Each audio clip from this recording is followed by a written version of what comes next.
Здравейте, от мен RG Rus 101 и от мен Александър 2. Ще ви покажем нашата къщичка с всичките изобретения.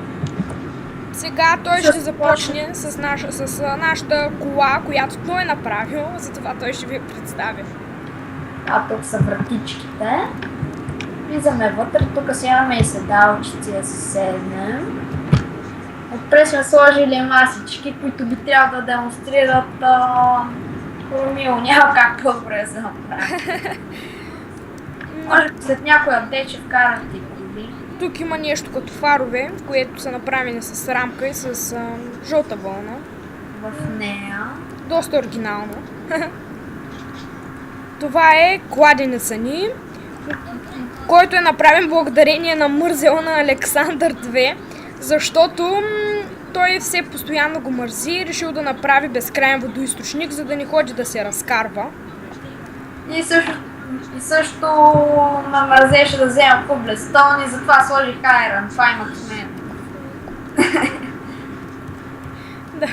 Това е нашето изобретение, което може да измамите някой от играчите в сървъра, ако играете.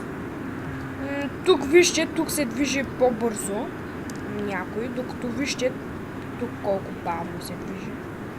Това е благодарение на това, че под пяска на душите има лед, което още повече го забави. Да. Сега ще ви покажем нашата вана, която по чудо ледо не се е разтопил, а пък виждате колко ярко слънце има. Не е наснежена малко. Пъчета. Да. Сега Александър ще ви представи гъбата майка, така наречената. Нареченото изобретение. Направена е от Nicel World с помощта на кирка с коприено докосване, която ви позволява да вземете части от гъбите, големите гъби. Ето тук той е. В Nicel World ще знаете какво е. Да. Тук в този чест сме оставили само неща свързани с гъби. Да.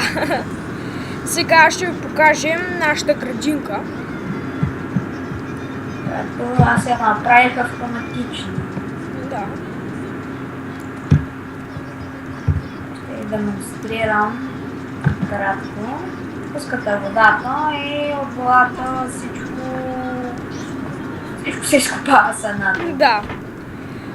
Сега ще ви покажа нашата тоалетна, която аз направих с помощта на Александър. Това е мивката. Кенеф. Това е мивката, в която може да пускате топла и студена вода. Ето тук това е душа, но направен е с пистън, за да може да се писти водата. Може и да служи така устройство за даване. Само трябва по-дългичко да постоите вътре и сте готови. Да. Това е тоалетната.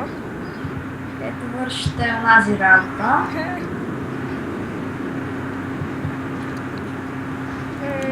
Ще ви покажем нашата XP ферма, в която ние вдигаме левели. Които са ви нужни, за да... Нужни са ви, за да си... Енчайтвате броните, примерно, да сте по-устойчиви от огън, да удряте по-силно с меча си, така и на най-различни. Спаунър, това е спаунър, който е направен по различен начин, нали? За да може лесно да се кюват тези паяци. А пък те да могат да ни атакуват. Да. И демонстрира малко, така ще отрепа малко паячета. И така по този начин вдигате левели. Трябват паякови очи да ги хапна. Да. Карите са отровни. И като коронен номер ние ще ви представим нашата голяма къща. Ние сме свикнали на големи пространства. Както видяхте, изобретяваме доста неща. Да.